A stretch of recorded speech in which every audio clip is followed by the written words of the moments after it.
That's so true. All right, so what happens? What's the summation of that? What happens when laws aren't obeyed? What's the worst thing that could happen? Somebody just doesn't follow the law. People get killed. People die. People get killed. Even the smallest things, you'd be surprised, even the smallest things, people die. I'll give you another example from Tucson. I was maybe 2 blocks away and all of a sudden we hear this really loud noise.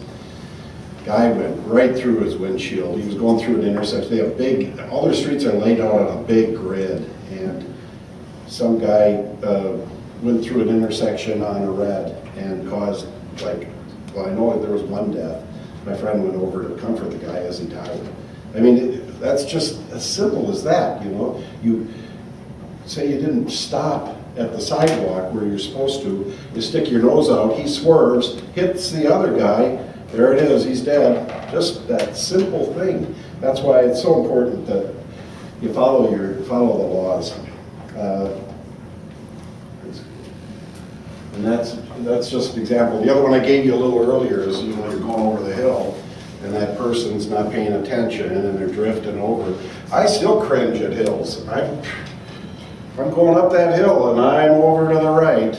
Some of them you're going to get into, you're going to go up that hill and the sun's shining right in your face. And, you know, you're going to make sure that you're over on the right, because that guy coming over, let's hope he's staying on his left. And which way would you swerve? To the right, to get out of the way.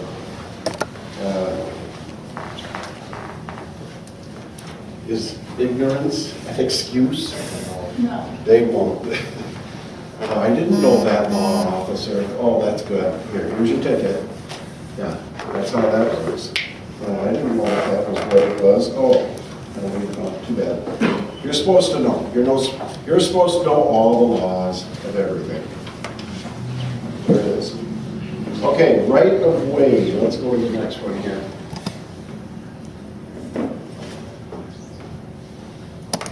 Intersections are, like I was explaining, a really dangerous place to be. If any of you get in an accident before you turn 18, that's it, your license is gone. So you have to be especially careful. I guess it's at fault. You have to be the person that's at fault. Did you hear earlier in that screen where they said, the person that hits the back of the other car is at fault? So now you're not paying attention, you rear end somebody. Oh, you're at fault, there goes your license. You didn't cause any damage, but you had to get out, change license, the officer came, or he was watching the intersection, saw you, that's it, goodbye license. So, hey, be careful, know your space. All right, waiting to turn left. Jim? Yes. For Vanessa's law to kick in, it has to be an at-fault crash with the moving citation. So it's got to be the combo for Vanessa's law to kick in. That's set under 18. A moving violation. With an at-fault crash. So at-fault crash, not necessarily Vanessa's law. Moving citation, not necessarily Vanessa's law. Both of them, Vanessa's law kicks in. I got it. Okay. It's a combo. Thank you. They'll get that in lesson 9. That's our resident expert. Okay? Good. One more click. There you go. All right. In this instance, who has the right of way? The blue or the red? I'm going to go with this guy back here. Me? Yes. Blue. I don't have time to learn all your names, so I'm just going to say go, or I'm going to point at you, and I don't mean to be rude. I'm just trying to be efficient here. Let's get through this class. The blue one. Yeah.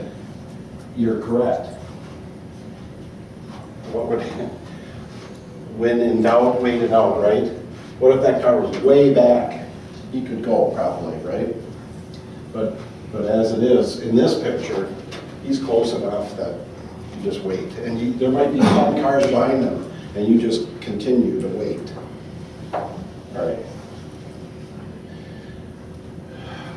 it doesn't show it on here, but which way should his wheels be pointed there? Straight ahead, right? Because if somebody, and hopefully it's not somebody under 18, rear ends them there, you go forward and you don't get thrown into and get T-boned as well. All right.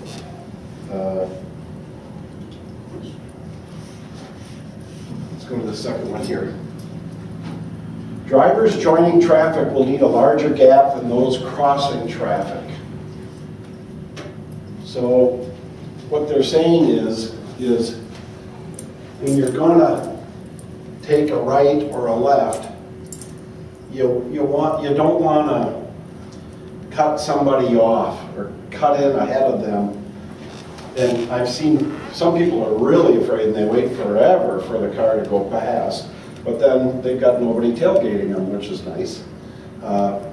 If you cut this guy off, and let's say you're going to take a right and you cut this guy off, he's going to tailgate you, he's going to be mad, you're going to start his road rage.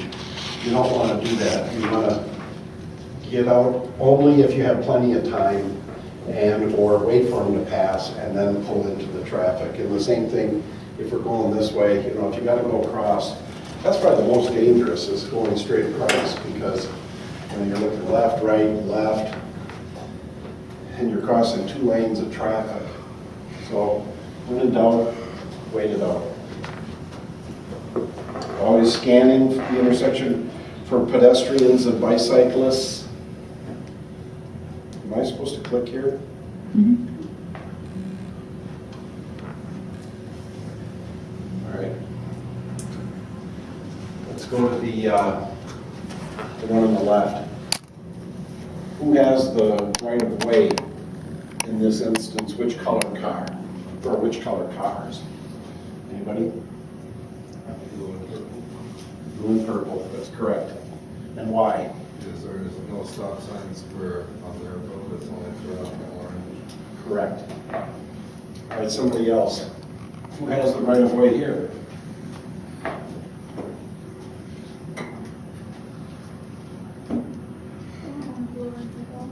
The blue and the purple, that's correct. And why? Yes, that's correct. And these guys have a, yeah.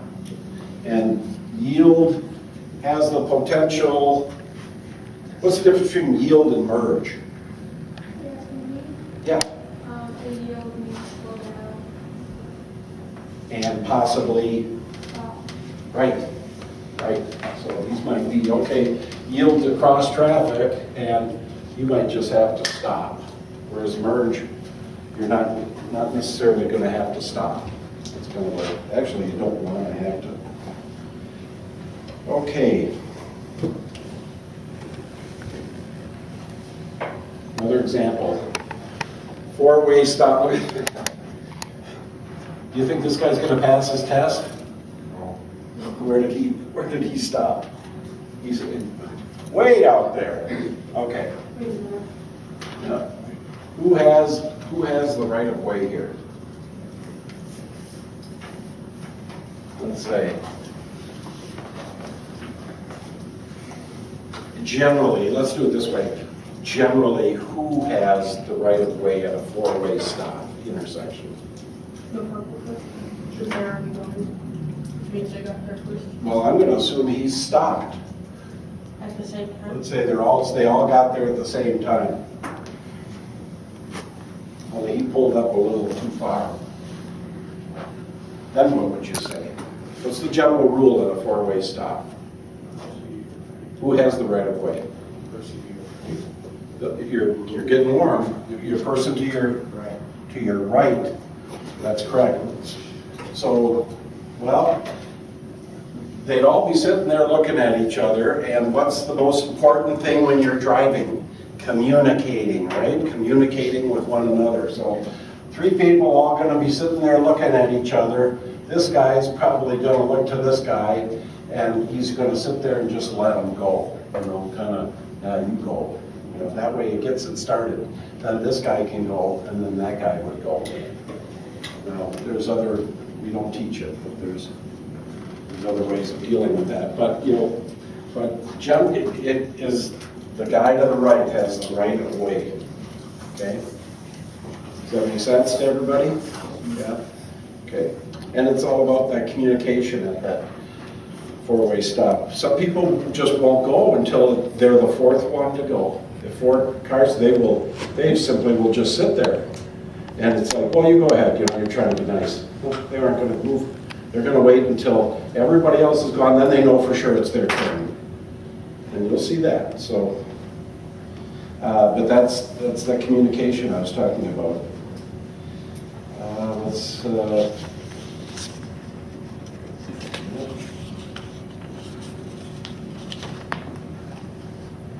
How would you, let's take a look. This is a yield where you might have to do what? Oh, sorry, sorry. That's, and or, Stop. there, thank you, that's what I wanted. So how would you navigate these situations, this one on the left? You would slow down or stop until you can get into the lane. Yes. And what's he got on there? It is turn signal. Yeah, he does, he's got the blinker on. He's gonna go in there, he's looking over, he's smogging, right? And he's looking over his shoulder, his gauge gap gonna go, and then once the cars are clear, he can go. And they studied these intersections. Look, this has got a stop sign. And so they're gonna let you go because they know there's probably not as much traffic going this way.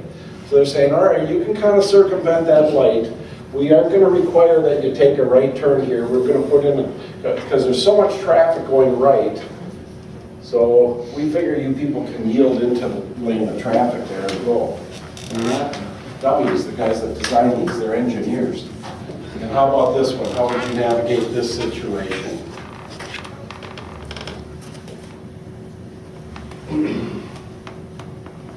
This side of the room's kind of quiet over here.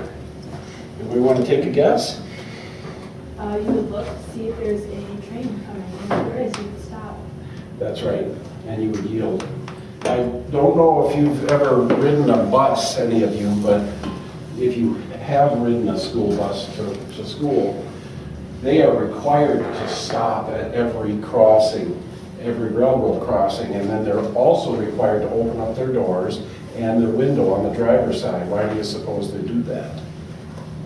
And this is going to help you when you say yield and look, but there's something else you're forgetting. There's something else that you can do as you come up to a stop. Right, you can listen for that train because the trains are required to blow their horns 3 times. You ever hear the train? 3 times. You'll hear it. And or more if there's something in their way. They're out of the way, but if you listen, you'll hear those trains. And if you're driving a bus and you're sitting there parked, that's the idea. You're required to open up those doors and listen for a train. But it doesn't hurt when you see a yield sign and you got that railroad crossing. Listen, look, okay, go. I had one student behind the wheel who we were approaching a railroad and it didn't have a yield sign. And she said, "Do I have to stop?" And I was like, "No, you don't have to stop at all. If it had a stop sign or the arm were down or there's a yield, well, you yield, you'd want to slow down and possibly stop, but you don't have to stop at railroad. You can go right over them. And in fact, I think the manual says don't brake, don't accelerate, because you'll ruin your suspension if you start doing that kind of stuff. And I mean, these things are maintained, but hey, they're bumps. So you don't want to accelerate, you don't want to be braking over a railroad, a couple of railroad ties there, or rails. So to just give you an idea from someone else's experience, just go. You don't have to stop. But if the arms are down and the lights are flashing, duh. Okay. Let's go to... Now let's see if you know how to handle some common situations. You're at a 4-way stop. Who has the right of way? I think we... A? All right, now I can, as I understand it, I can click this and you get the wrong reaction or you get the right reaction. Am I right there? With 2 clicks. Okay, So we get wrong first. so we might as well give them both doses, right? Sure. Here. Think again. You almost caused an accident.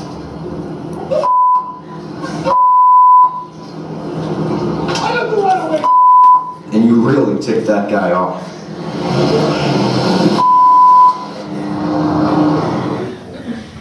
Yeah, yeah, you want that first thing in the morning, huh? That'll set your day off. Okay, That's right, the car on the right has the right of way if both cars arrive at the same time. yeah, way too much coffee. Way too much coffee there. Okay.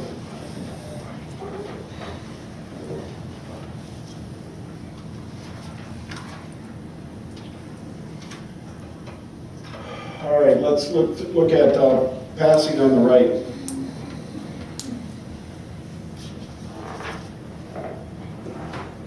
You guys can take a look at that for a second.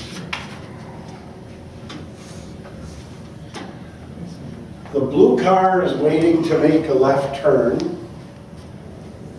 and the red car is going to go straight. Can the red car pass the blue car on the right? I dare anybody to say yes. Yes. And is it legal? No. No. He could, right? Yes. All right, but will he possibly get a ticket? Yes. Yeah, okay. And let's say this purple car, there's about 100 cars behind that one, and this guy's waiting to turn left, and he's doing that, I'm gonna wait until it's right thing. And he's waiting, and everybody's waiting, and that's the way it is. Next time, take a different route, because you can't go on the right. Sometimes the county who builds the road will realize that they've got a problem here, and they'll put another lane in there, and they'll put the little short lines in so that you can go on the right. But it takes years before that happens. So, can the red car pass the blue car on the right? The answer is no. And I got a ticket for that once, so I can tell you I was behind a very large construction piece of equipment on a trailer behind a semi, and we were going up the hill. This has got to be 30 years ago. We were going up the hill. I was in Egan, and I looked at that thing, and I was in this little car, and I thought for sure it was going to roll off of that trailer and crush me. And I went to the right and went right around them, Lone Oak Road or whatever it was. Well, behind me happened to be in an unmarked car the assistant district attorney. And the assistant district attorney has a little pad that he gets out of his glove compartment, and he can write tickets if he feels like it. And he stopped me and he wrote me a ticket for passing on the right. And there it was. And I went to court and I explained, I thought that piece of equipment was going to come back and roll over me and crush me, and the judge didn't care. And I got to pay the ticket. So there you have it. You can't pass on the right. Just that simple. Even if your life's being threatened. Okay. Let's go to the next one. All right, who wants to venture a guess as to in what order should these cars pass through? I don't want to call them the same student every time. How about our winter driver here? Purple, that would be blue, Okay, then red, red's gonna go, then black. and then black. Okay. What if red's way back here? This goes, he goes, red's way down here. Could he get, do you think he could get in there if it's less than how many seconds, do you think? We saw that in an earlier slide. 6. More than 6. I'm sorry, did I get it wrong? More than 6. More than 6. Oops. All right. Don't make that small mistake out there, you'll kill somebody. Okay.